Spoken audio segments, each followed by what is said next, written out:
Hi Libra, welcome to your reading. If you're new to the channel, I do timeless readings, which means that whenever you find this video is when you're meant to hear the messages within it.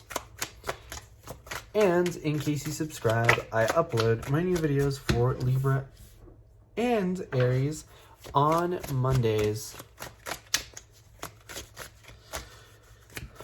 Also, for those of you guys who are interested, the deck that I'm using today is called the Mystical Manga Tarot, or Mystical Manga Tarot. It just depends on how you pronounce it. And as well as I do personal readings, and if you're interested, the information is in the description below. Also, just as a heads up, sometimes the cards like to flip over in the deck. I do see them, however, I usually only take cards that jump out, like these ones have. And usually, when they jump out in groups that are too big, I'll go ahead and put them back and then continue shuffling. But my main goal here is to get you guys roughly 8 or 9 cards, and then we can get started on your reading. So I'm just going to keep shuffling until we get about 4 more cards, and then we can get started.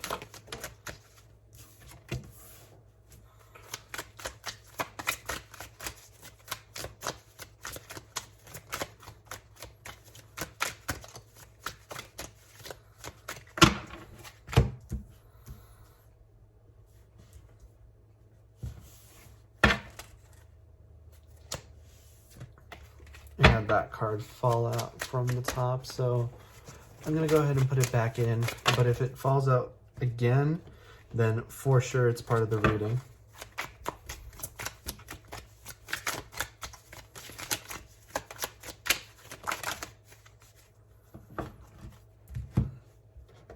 All right. So I'm just going to go ahead and take those 4 cards. And now we can get started. But I do just want to remind you guys very quickly that in case you enjoy the reading, the best way to let me know is by leaving a like or a comment. And I only really take cards in the upright for the general energy. But your overall energy here is the Two of Wands. Now, the Two of Wands is actually a really nice energy to have because it talks about planning and sort of strategy, right? Which tells me that you guys really have all the tools that you need to take on the situation. So it might be, actually, yeah, you can pick it up pretty okay in the video, but you can see that he has a world, a globe in his hands. So that's very symbolic of the fact that, you know, like having the world in the palm of your hands. So, you know, that to me tells me that you guys have all the necessary materials and resources that you need in order to get the outcome that you desire from the situation that you're in. You just need to maybe possibly take those resources and apply them a little bit more creatively than you're used to. But I always say that the 1, 2, and 3 of Wands are sort of like a 3-step process in coming up with a plan and taking action. So first you kind of like take inventory of the land and see what you can do and what you can't do and what the situation is. And then you come to the second phase, which is where you're at now, where you sit down, plan, and sort of come up with a game plan, right? And then the next sort of thing that you're going to go from here is taking action and turning that plan into a reality, executing it. And I think that for a lot of you guys, that might actually be a little bit closer than you think. But for sure, I feel like you guys are in the planning stage right now. And the reason I sort of spent so much time talking about that globe and the fact that you have the resources that you need, you just need to use them creatively, is because I'm under the impression that a lot of you guys might be feeling a lot of limitation or sort of like ceilings. Upper limits is the word that I'm looking for, because I see this 8 of Swords, and the 8 of Swords is all about feeling trapped and confined and not being able to do what you need to do. And that tells me that you sort of are experiencing that in this way. So the Hanged Man and the High Priestess in reverse, the Hanged Man is also in reverse, tell me that you guys are very much aware of your spiritual prowess, but if for some reason right now you're not really listening to it, right? You're a little bit like what your angels and your guardians and sort of your spirit guides are trying to tell you, maybe falling a little bit on deaf ears. So make sure you're trying your best to listen. Because you have the Hanged Man, which is the card about changing your perspective, but because it's in reverse, it tells me that you guys should be a little bit more steadfast when it comes to your ideals, right? So the Hanged Man goes up to the tree and hangs himself by the foot so that he is able to see the world from a different perspective. But the Hanged Man must eventually come down. And when he comes down, he becomes right side up, and he learns to apply what he's learned to sort of the upright world and use that new perspective, that newfound intelligence. So I think that right now you guys have been through sort of that process before where you've needed a change in perspective and you've sort of gotten it, and now you're sort of faltering on the part where you need to apply it. And then for some of you, it might also be that you're trying to search for a different option when you don't need one, when you already know what you have to do, and you're sort of trying to get out of doing that by doing something else.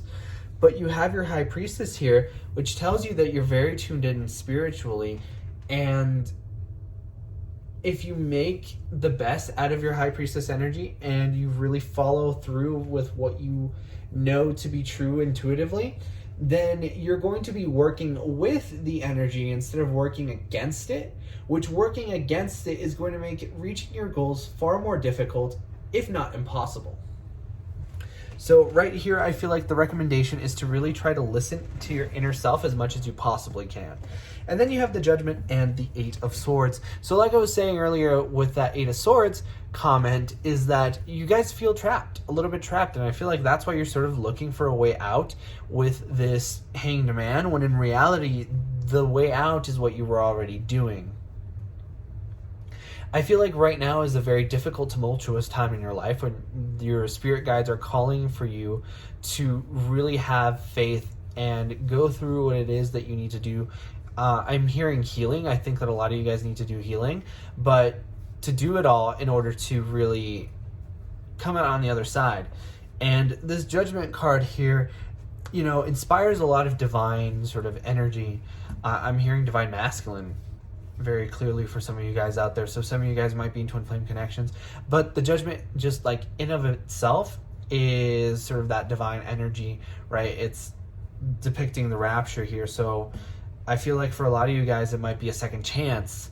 And there's even that symbolism of the two angels there playing trumpet, and then the two axes and the two people there, the two adults, I should say. It feels like 222. It feels like second chances. It feels like balance. So if somebody gives you a second chance, make the best with it, what you can, because I feel like it's going to be very important later on down the road. And then if going here, you have the Moon with the Devil card. So the Devil card to me feels like you guys are trying to really get rid of a lot of these vices right now. I feel like you guys might be suffering from something. And for some of you guys, it might be hypersexuality. Because that's sort of like a very prominent element here with this Devil card. But I think that more than just that, you guys are feeling this feeling of entrapment, because if you can see, like, these people are bound, and with the Eight of Swords, like, you have even more bondage, more of that energy of feeling trapped. And then even you have the Nine of Swords, even though it's in reverse. The Nine of Swords is about stress and anxiety, so I feel like you are being it feels like you're trapped in a ball and chain. It feels like you're being held back. So I feel like if you listen to your intuition as much as you can, you'll free yourself from these shackles. But with the Moon card, you know, that represents secrets and the subconscious and things that are not immediately seen, right? But because it's in the reverse, to me, it feels like things that may not have been seen before are coming to light, and that's going to help you on your journey. And I feel like you're going to be moving away from this sort of energy where you're feeling trapped, right? We talked a little bit earlier here with this Nine of Swords in reverse, that the Nine of Swords represents anxiety and stress, but because it's in reverse, I feel like you guys are finally able to rest easy, right? So the Nine of Swords, and you can tell because this person's in a bed, is the card of lack of sleep. And I actually hadn't noticed this until now, but it might be a little bit difficult to come up on the camera. But there's a monster here behind these 9 swords. So it's almost, oh, and I just looked at the timer on the video and it was at 10:10. But like I was saying about the monster, it feels like you guys are being sort of chased by your inner demons. And you're doing a lot in the way of expelling them, right? And then we have that Judgment card again, which sort of represents that.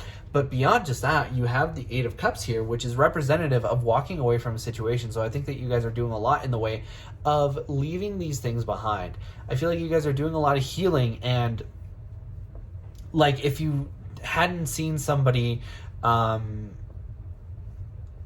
like if you were talking to somebody and then you stopped seeing them right before you did all this, and then you went to talk to them again, they would think that you were an absolutely different person. Like they wouldn't even believe you if you told them that you were the same person. Also, I do want to bring up that you have the 8 going into the 9 of Swords, which tells me that there's going to be a lot of progress, a lot of quick, fast progression. And then you have the 5 of Cups with the 3 of Swords in reverse. So the 3 of Swords is always a good card to have in reverse because it talks about heartbreak and also, I'm looking at my timer in the video and it was at 11:11. But so yeah, that's more synchronicities for you guys. But with the 3 of Swords, that's heartbreak, that's heartache, and that's sort of devastation. The fact that it's in reverse tells me that you guys are walking away from that energy and are really entering a new period where you're not so devastated about things that perhaps have happened in the past. And then you have the 5 of Cups right above that, which is a card about sort of looking on the bright side, right? Being an optimist. Because the 5 of Cups is, it has this story attached to it where this man has 5 cups and then 3 of his cups fall over, or spill over, I should say, and then he only has 2 left. So he's kind of forced to look on the bright side or wallow in his sadness at the fact that he lost his 3 cups. And it's always interesting that no matter where this 5 of Cups man is, there's always like a river nearby. So it's almost like it's hinting at the fact that there's always a solution here, and he could always fill up his cups with water, even though he had wine in them originally. But even though he's sort of going down in, like, let's say value, because wine is just more expensive than water, he's still able to make the best out of a bad situation. And I feel like that's what you guys should do right now, is try to make the best out of a bad situation, which I know is easy to say, but I think that you guys are more than capable of doing it. So, I feel like this whole reading is about you guys liberating yourselves and freeing yourselves from your chains. But that was your reading, Libra. If you guys enjoyed, please leave a like or a comment because it really helps out the channel, and I personally really love to know if these readings resonate with you guys. But like I said before, I upload many videos for Libra and Aries on Mondays. But in the meantime, you guys are more than welcome to watch any of my other timeless readings that I have on the channel. And with that being said, I hope to see you guys next time for your next reading.